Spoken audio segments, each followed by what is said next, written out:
Nah, oke, sahabat Warta Kota dan sahabat Tribun News. Kali ini saya berada di pinggir kali Sungai Cisadane dan saya ingin melaporkan kepada teman-teman semua bahwa di sini ada yang namanya Bangsa Suci dan kita telah bersama dengan pendirinya di depan saya. Kita akan bercakap-cakap, mengobrol bareng apa sih tempat ini gitu dan ide apa yang membuat beliau bisa mendirikan seperti ini. Oke. Selamat sore, Bang Yus. Selamat sore. Saya manggil abang aja nih ya. Apa Oke. boleh, bro. Selain Bang. orang Indonesia. Siap. Bang, ngomong-ngomong nih, ini tadi saya melintas, kemudian saya melihat Bangsa Suci namanya. Iya. Nah, ini tempat apa, Bang? Mohon diceritakan ide apa sih untuk membuat tempat seperti ini? Ya, Bangsa Suci itu bank sampah Sungai Cisadane. Ide awalnya karena kita selalu mendengar ya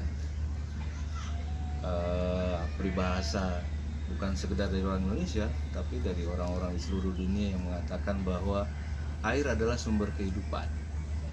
Tidak ada emas, tidak ada permata, manusia masih bisa hidup. Tapi tidak ada air, seluruh makhluk mati. Nah, di tengah-tengah kota kami ini mengalirlah sungai yang bernama Cisadane. Sungai ini mengalir sudah ratusan tahun yang lalu.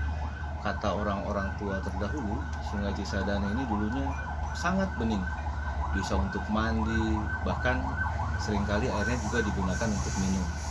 Tapi dari tahun 80-an sampai dengan ke sekarang kualitasnya semakin buruk.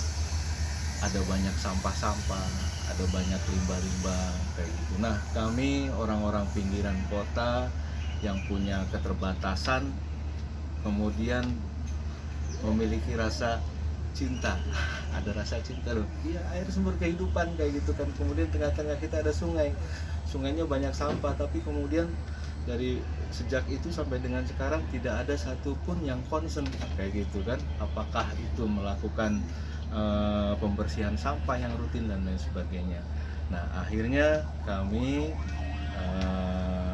mendirikan satu wahana, satu tempat, satu lembaga yang bernama Bangsa Suci ini, Bank Sampah Sungai Cisadane, dan berada di tepian Sungai Cisadane. Untuk apa? Untuk kami mencoba melakukan komunikasi perubahan perilaku kepada masyarakat yang tadinya barangkali memposisikan air sebagai tempat sampah ya, menjadi sumber kehidupan kembali. Kira-kira kayak begitu. Nah, maksudnya menjadi sumber kehidupan kembali ini apa ini, Bang? Ini menarik saya rasanya. Ya, maksudnya sumber kehidupan kembali itu ya memuliakan air. Karena di dalam tubuh kita itu 75 sampai 80% isinya kan cairan.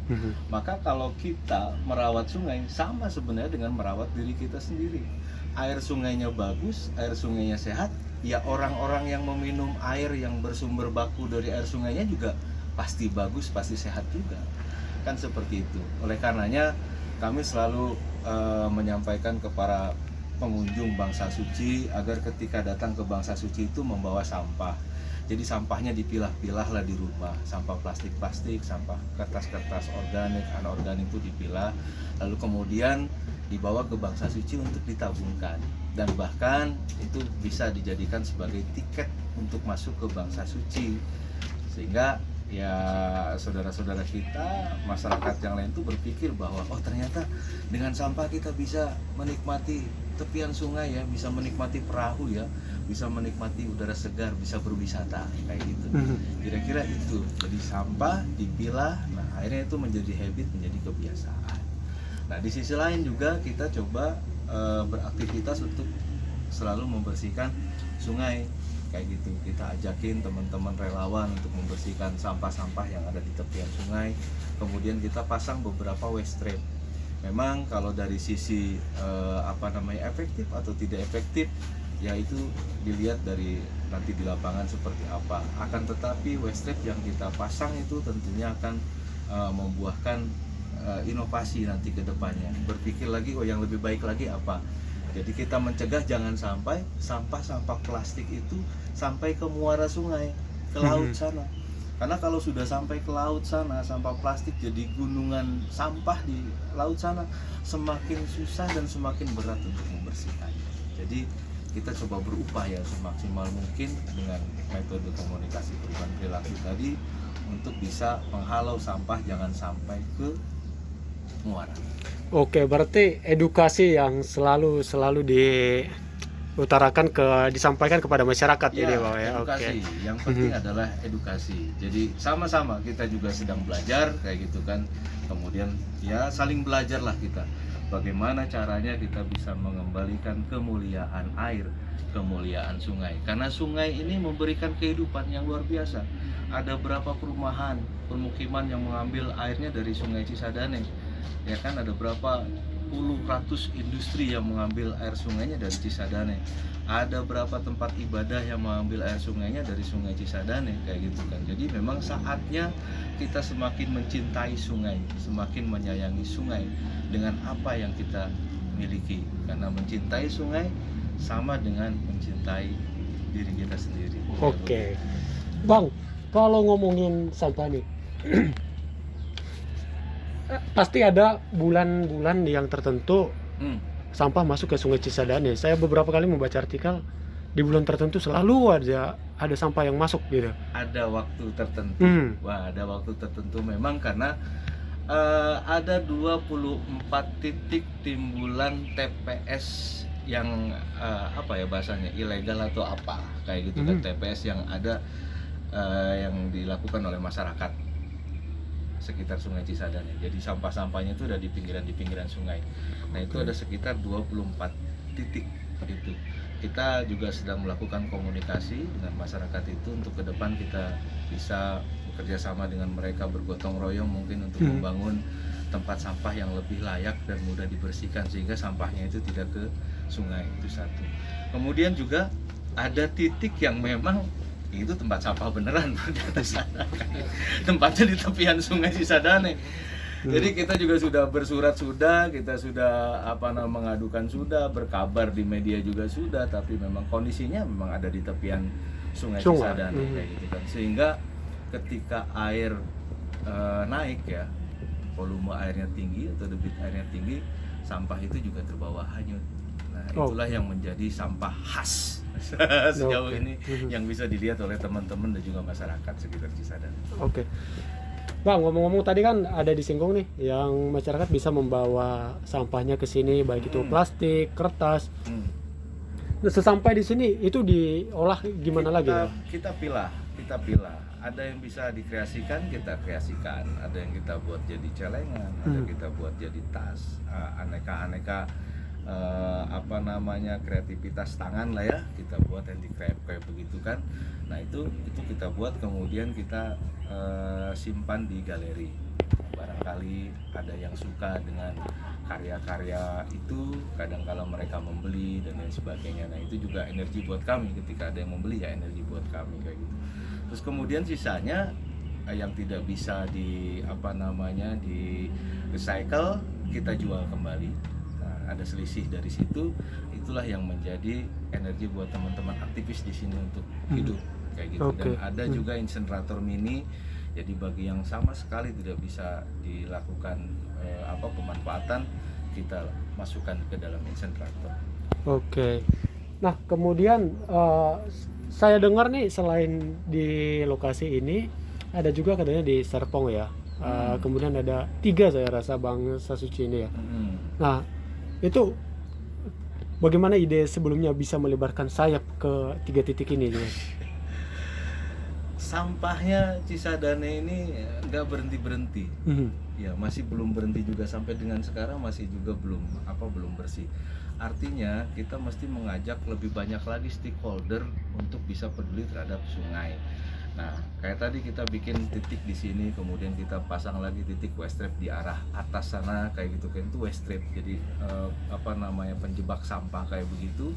Nah, itu semata-mata untuk melakukan upaya mengajak masyarakat untuk lebih cinta lagi terhadap sungainya. Jadi kalau di sana itu nanti masyarakat datang ke tempat kita, dia wajib turun sekitar 15 sampai dengan 30 menit untuk melakukan serok sampah, pembersihan sampah. Nanti kita siapkan perahunya kayak gitu kan, ada mereka membersihkan sampah. Setelah itu mereka naik lagi ke atas dan di situ sudah kita siapkan ada warung ikhlas namanya. Jadi masyarakat yang sudah membersihkan sungai itu boleh menikmati makan dan minum di warung ikhlas. Makan, bayar ya seikhlasnya, kayak gitu kan. Nah, jadi semangat mereka untuk bisa ini. Ya intinya bagaimana kemudian kita memberikan motivasi kepada masyarakat, ajakan spirit kepada masyarakat untuk menjadikan sungai sebagai pusat peradaban kembali, menjadikan sungai sebagai sumber kehidupan kembali. Jadi, air sungainya bagus, air sungainya sehat, ya orang-orang yang meminum air yang bersumber baku dari air sungainya juga pasti bagus, pasti sehat juga. Kan seperti itu. Oleh karenanya kami selalu menyampaikan kepada pengunjung Bangsa Suci agar ketika datang ke Bangsa Suci itu membawa sampah. Jadi sampahnya dipilah-pilah lah di rumah. Sampah plastik-plastik, sampah kertas-kertas organik, anorganik itu dipilah. Lalu kemudian dibawa ke Bangsa Suci untuk ditabungkan. Dan bahkan itu bisa dijadikan sebagai tiket untuk masuk ke Bangsa Suci. Sehingga ya saudara-saudara kita, masyarakat yang lain itu berpikir bahwa oh ternyata dengan sampah kita bisa menikmati tepian sungai ya, bisa menikmati perahu ya, bisa menikmati udara segar, bisa berwisata kayak gitu. Kira-kira itu. Jadi sampah dipilah, nah akhirnya itu menjadi habit, menjadi kebiasaan. Nah di sisi lain juga kita coba beraktivitas untuk selalu membersihkan sungai kayak gitu. Kita ajakin teman-teman relawan untuk membersihkan sampah-sampah yang ada di tepian sungai. Kemudian kita pasang beberapa waste trap. Memang kalau dari sisi efektif atau tidak efektif ya itu dilihat dari nanti di lapangan seperti apa. Akan tetapi waste trap yang kita pasang itu tentunya akan membuahkan inovasi nanti ke depannya. Berpikir lagi oh yang lebih baik lagi apa.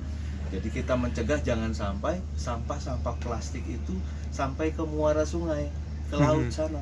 Karena kalau sudah sampai ke laut sana, sampah plastik jadi gunungan sampah di laut sana, semakin susah dan semakin berat untuk membersihkannya. Jadi kita coba berupaya semaksimal mungkin dengan metode komunikasi perubahan perilaku tadi untuk bisa menghalau sampah jangan sampai ke muara. Oke, berarti edukasi yang selalu diutarakan disampaikan kepada masyarakat ya, ini Pak ya. Edukasi. Yang penting adalah edukasi. Jadi sama-sama kita juga sedang belajar kayak gitu kan. Kemudian ya saling belajarlah kita.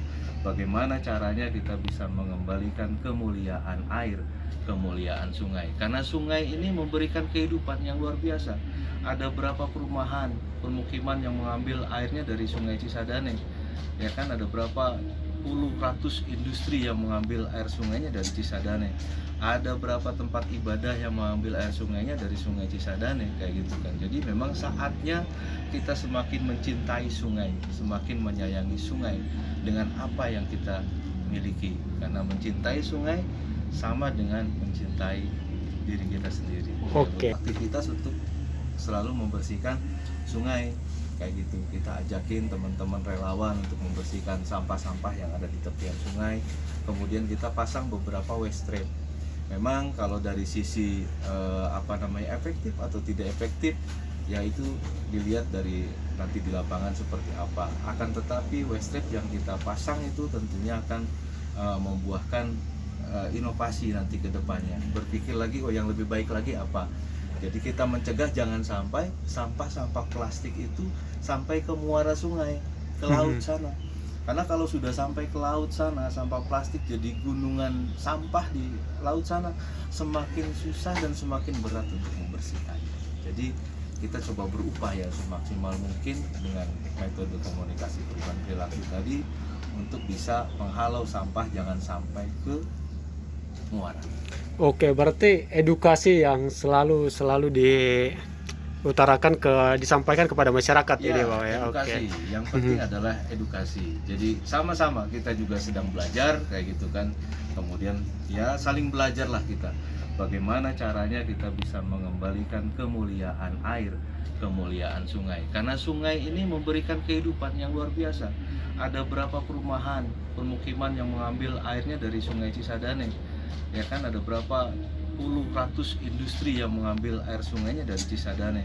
Ada berapa tempat ibadah yang mengambil air sungainya dari Sungai Cisadane, kayak gitu kan. Jadi memang saatnya kita semakin mencintai sungai, semakin menyayangi sungai dengan apa yang kita miliki. Karena mencintai sungai sama dengan mencintai diri. Jangan lupa subscribe ya.